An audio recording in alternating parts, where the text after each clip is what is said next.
सुप्रभात बच्चों, आप लोग कुशल पूर्वक होइएगा ऐसा मैं विश्वास करता हूँ। आज पुनः एक बार व्याकरण की ओर अग्रसर होता हूँ और पुनः अलंकार चैप्टर के मानवीकरण और अतिशयोक्ति अलंकार पर पुनः एक बार प्रकाश डालने का प्रयास करता हूँ। तो आइए, अलंकार ये अर्थालंकार के जो 5 भेद हैं, उस 5 भेद के 3 भेद तो आपको भली भांति आ गया होगा जैसा मुझे विश्वास है। ये तीनों भेद उपमा और उपमेय से रिलेटेड है। उपमा और उपमान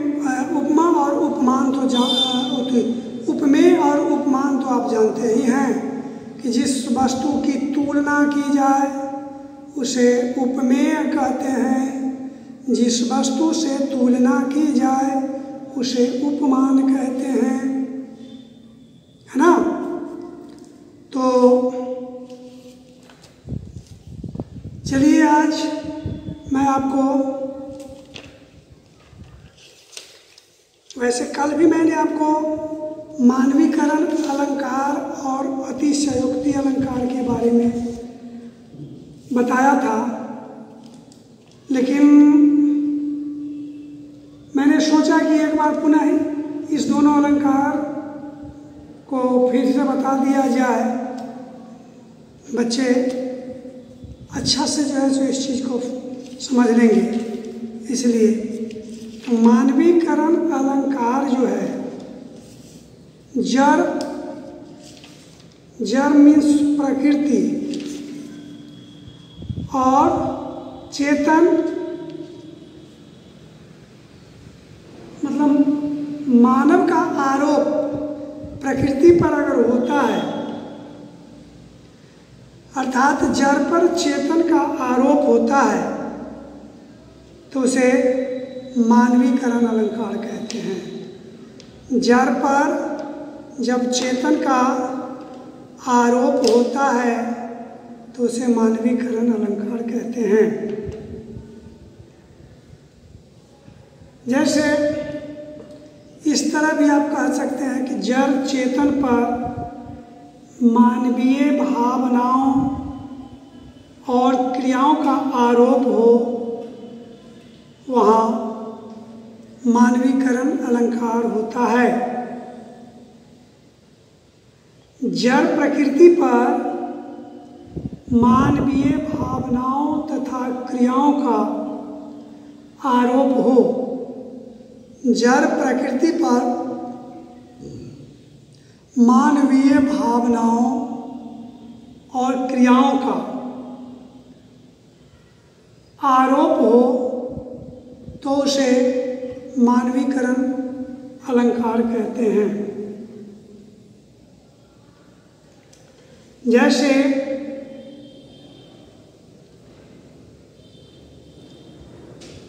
बीती विभावरी जागरी, ये तो उत्प्रेक्षा के अभी उदाहरण है। लेकिन जब अंबर और पनघट के बीच में संयोजक चिन्ह नहीं हो, उषा नागरी के बीच में संयोजक चिन्ह नहीं हो, ताराघट के बीच संयोग नहीं हो, तो इसका अर्थ उत्प्रेक्षा अलंकार से अलग हटके मानवीकरण में हो जाता है। क्योंकि यहाँ उषा प्राकृतिक चीज है, उषा में सूर्य की किरणें, इस पर नागरी का आरोप हो रहा है। उषा पर नागरी का आरोप हो रहा है, तारा पर घट का आरोप हो रहा है। तो प्राकृतिक चीज पर मानवीय भावनाओं और क्रियाओं का आरोप हो रहा है। इससे जाहिर होता है कि यह अलंकार मानवीकरण अलंकार है।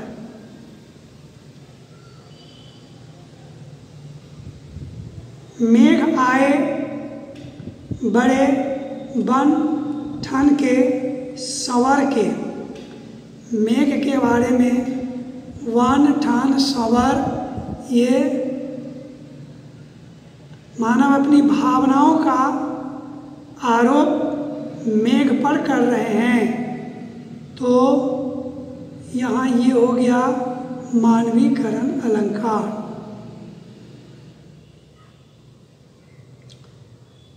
अतिशयोक्ति अलंकार में होता है कि जहाँ किसी वस्तु, पदार्थ अथवा उपमेय का वर्णन लोक सीमाओं से अधिक चढ़ा बढ़ाकर प्रस्तुत किया जाए, उसे अतिशयोक्ति अलंकार कहते हैं। उसका एक उदाहरण मैंने कल आपको दिया था कि आगे नदियाँ परी अपार, घोड़ा कैसे उतरे पार। यहाँ पर तो ठीक है, लेकिन फिर अगली पंक्ति जो है, राणा ने सोचा इस पार, तब तक चेतक था उस पार। यहीं पर हो रहा है मानवीकरण, ये अतिशयोक्ति अलंकार। इतने बड़े नदियाँ हैं, इतनी बड़ी नदी है और नदी की चौड़ाई भी काफ़ी होती है। कोई भी घोड़ा के वश की बात नहीं है कि नदी की चौड़ाई को मतलब एक छलांग में उसको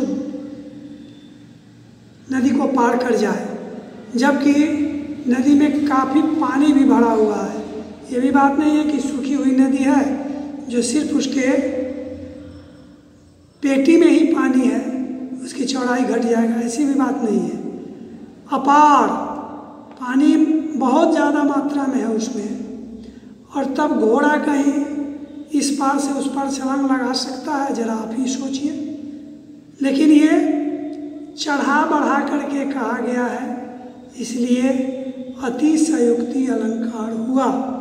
जब किसी वस्तु पर, पदार्थ पर या उपमेय का वर्णन करते समय लोक सीमाओं से ज़्यादा बढ़ा चढ़ा करके उसको प्रस्तुत किया जाए, तो उसे हम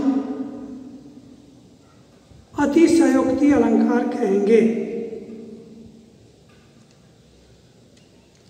अब इसमें का एक उदाहरण और भी है। जिस वीरता से शत्रुओं का सामना उसने किया, असमर्थ हो उसके कथन में मौन वाणी ने लिया। असमर्थ हो उसके कथन में मौन वाणी ने लिया। जिस वीरता से शत्रुओं का सामना उसने किया, असमर्थ हो उसके कथन में मौन वाणी ने लिया। अब बताओ, वीरता से अगर किसी शत्रु का कोई सामना करता है तो उसकी बड़ाई के पुल बन जाते हैं, बहुत भीनी भीनी प्रशंसा उसकी होती है, बहुत उसका बड़ाई होता है। लेकिन यह कहता है कि जब वीरता से वह सामना किया किसी शत्रु का, तो वाणी कैसे मौन हो गई? वाणी तो मौन नहीं होगी। असमर्थ हो उसके कथन में मौन वाणी ने लिया, समझ गया कि नहीं? तो ये बात है। अब आइए कि निम्नलिखित अलंकारों का एक उदाहरण देना है। उपमा का एक उदाहरण दीजिए। उपमा अलंकार अर्थात उपमेय की तुलना उपमान से की जाए तो उसे उपमा अलंकार कहते हैं। इसके इसका एक उदाहरण आप बताइए।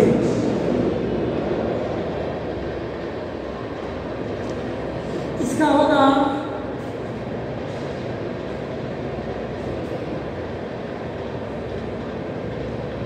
पीपर पात सरिस मन डोले। पीपर पात सरिस मन डोले, ये मन रूपी उपमेय का पीपल के पत्ते रूपी उपमान से तुलना की जा रही है। तो ये उपमा अलंकार हुआ। उत्प्रेक्षा अलंकार में, उत्प्रेक्षा अलंकार में होता क्या है कि मानो मनु जानो जनु मनुही मनुहु जनुहु ज्यों, ये जिसमें लगा रहे तो उत्प्रेक्षा अलंकार हुआ। कहती हुई यों उत्तरा के नेत्र जल से भर गए, हिम के कणों से पूर्ण मानो हो गए पंकज नए। मानो इसलिए उत्प्रेक्षा अलंकार। सोहत ओढ़े पीत पट श्याम सलोने का, मनहु नीलमणि शैल पर आतप पड़ियो प्रभात। मनहु, यहाँ मनहु हो गया इसलिए उत्प्रेक्षा अलंकार हो गया। उस्काल मारे क्रोध से तन कांपने उस्का लगा, मानो हवा के जोर से सोता हुआ सागर जगा। यहाँ भी मानो है इसलिए उत्प्रेक्षा अलंकार है। अनुप्रास, अनुप्रास चंदन सा बदन चंचल चितवन, धीरे से जरा वो मुस्काना मुझे दोष न देना जग वालों। ये जो है तो चंदन सा बदन चंचल चितवन, चौक की आवृत्ति बार बार हो रही है इसीलिए छज्जू के छप्पर पर छौ छुछुंदर छौ दिन से छुछू आ रहा है। तो ये हो गया छौ की पुनरावृत्ति हुई। गया नाम का लड़का गया गया सो गया ही रह गया, गौ की पुनरावृत्ति हुई। जैसे चंदू के चाचा ने चंदू के चाची को चांदी के कटोरे में चांदी के चम्मच से चांदनी चौक पर चटनी चटा रहे, तो छ की आवृत्ति हुई ना। तो ऐसे वाक्य जो होते हैं सो उपमा अलंकार का उदाहरण है श्लेष। श्लेष अलंकार का उदाहरण है कि सुवर्ण को ढूंढत फिरत कवि व्यभिचारी चोर, चरण धरत चिंता करत चितवत चहुओर। सुवर्ण को ढूंढत फिरत कवि व्यभिचारी चोर, अर्थात श्लेष का मतलब होता है सटा हुआ। श्लेष का मतलब सटा हुआ होता है। तो जहाँ एक ही शब्द में तीन अर्थ सटे हुए हों, दो अर्थ सटे हुए हों, तो वैसे काव्य खंड की पंक्तियों को हम श्लेष अलंकार कहते हैं। इसका ज्वलंत उदाहरण है चरण धरत चिंता करत चितवत चहुओर, सुवर्ण को ढूंढत फिरत कवि व्यभिचारी चोर। सुवर्ण का अर्थ मैं बता दिया था, सोना, सुंदर वर्ण, सुंदर अक्षर और सुंदर चेहरा।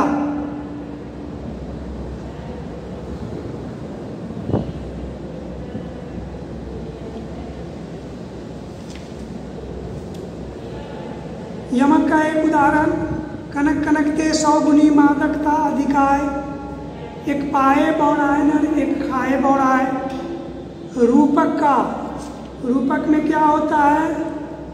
रूपक में उपमेय और उपमान के बीच संयोजक चिन्ह लगा होता है, उसे रूपक अलंकार कहते हैं। गुण की अत्यंत समानता के कारण उपमेय में ही उपमान का अभेद आरोप कर दिया जाता है। उदित उदयगिरी मंच पर रघुवर वाल पतंग, विकसे संत सरोज सब, हर्षे लोचन भृंग। ये जो हुआ रूपक का एक उदाहरण हुआ, रूपक अलंकार का एक उदाहरण हुआ। फिर अभी जो मैं आपको पढ़ाया हूँ मानवीकरण अलंकार,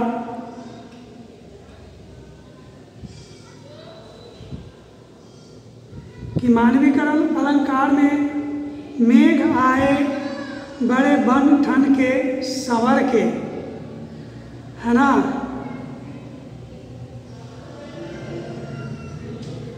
या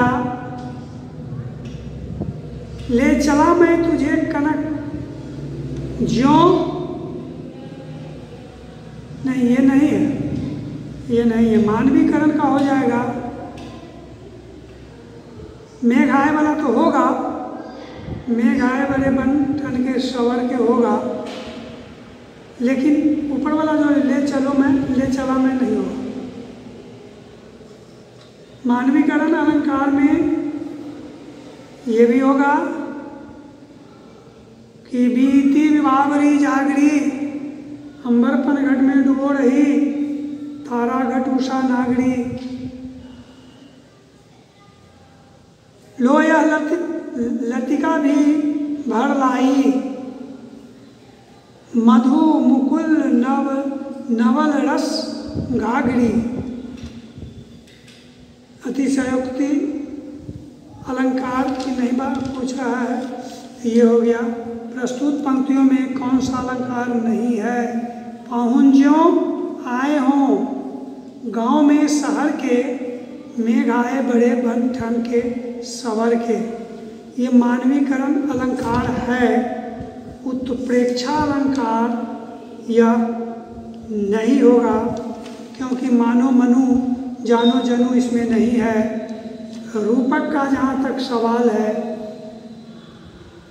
रूपक अलंकार में डैश होता है बन ठन के सवर के, ये मानवीकरण अलंकार ही है, अनुप्रास नहीं है, उत्प्रेक्षा रूपक नहीं है।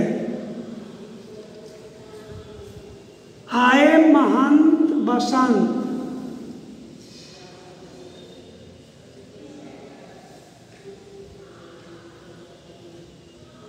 इसको उपमा से हम तुलना कर सकते हैं। आए महंत बसंत उपमा अलंकार हो सकता है, और अनुप्रास भी हो सकता है। तो अब आप बता जाइए कि उपमा होगा कि अनुप्रास होगा, उपमा होगा कि अनुप्रास होगा। आए महंत बसंत,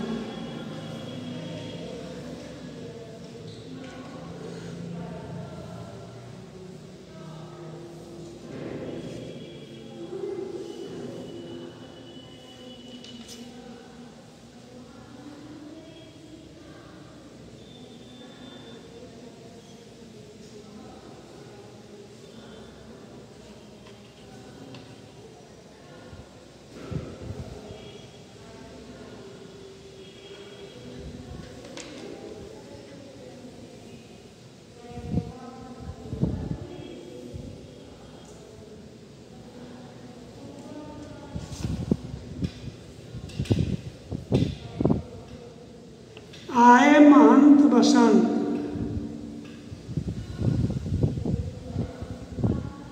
रूपक तो नहीं होगा,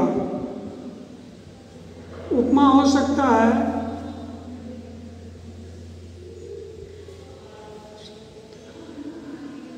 क्योंकि बसंत का उपमा महंत से दिया जा रहा है। अनुप्रास नहीं होगा, मानवीकरण नहीं होगा, उपमा होगा। सब प्राणियों के मत मनो मयूर आहा नचारा,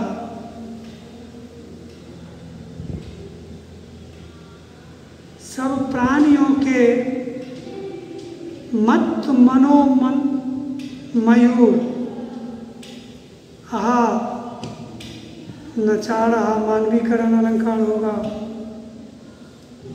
पुलक प्रकट करती है धरती हरित तृणों की नोकों से, मानो मानो आ गया, मानो झूम रहे हों तरु भी मंद पवन के झोंकों से।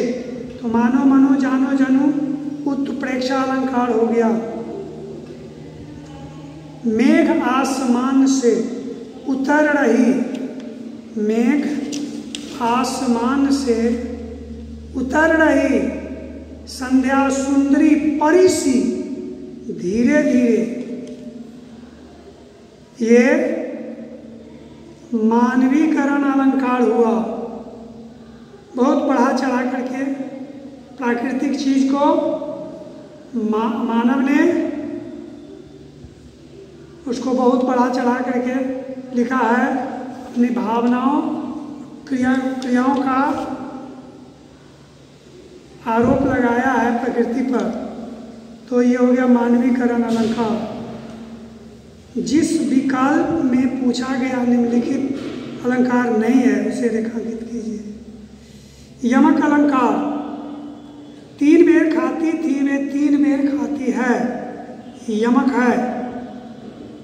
काली घटा का घमंड घटा, नवमंडल तारक वृंद खिरे, ये भी यमक है।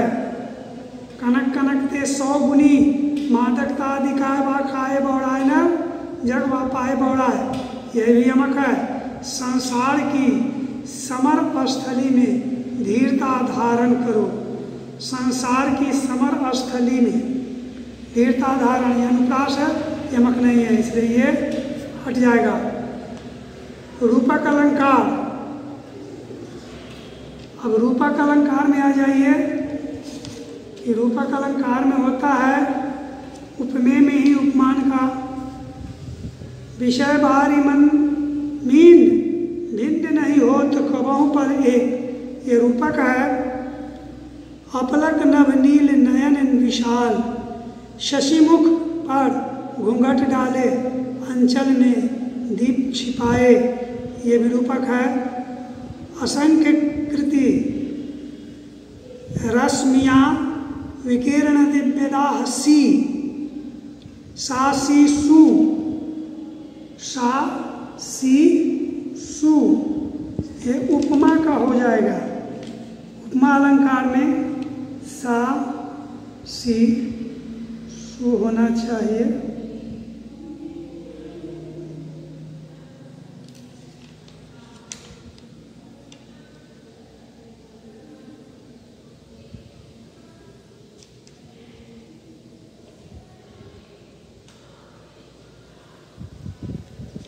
ये उपमा अलंकार सा सी सु, सा सी तुल्य सम जैसा ज्यों शरिस, ये क्या हो गया? उपमा का उदाहरण है। ठीक है।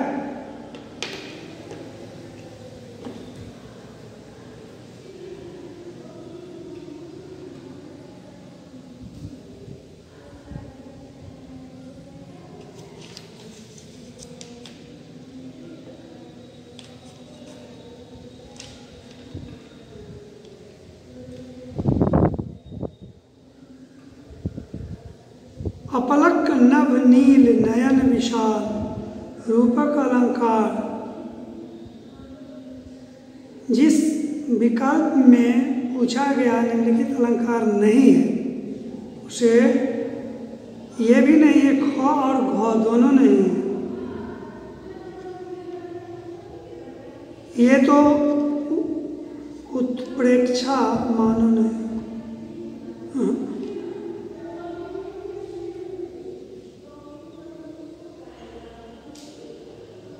ये नहीं है, ख और घ नहीं।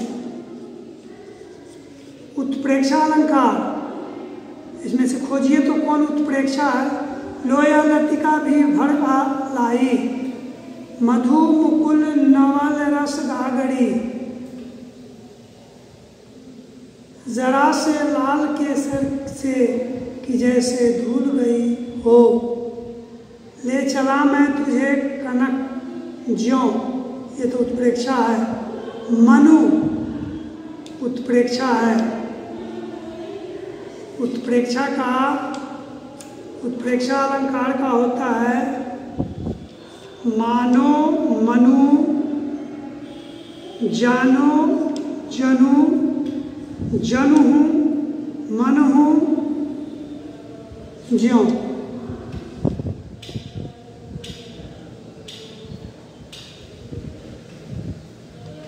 गौ घ है लेकिन क और ख नहीं है। तो इस प्रकार पुनः कल इसी के बारे में पुनः मैं बताऊंगा। समझ गए कि नहीं?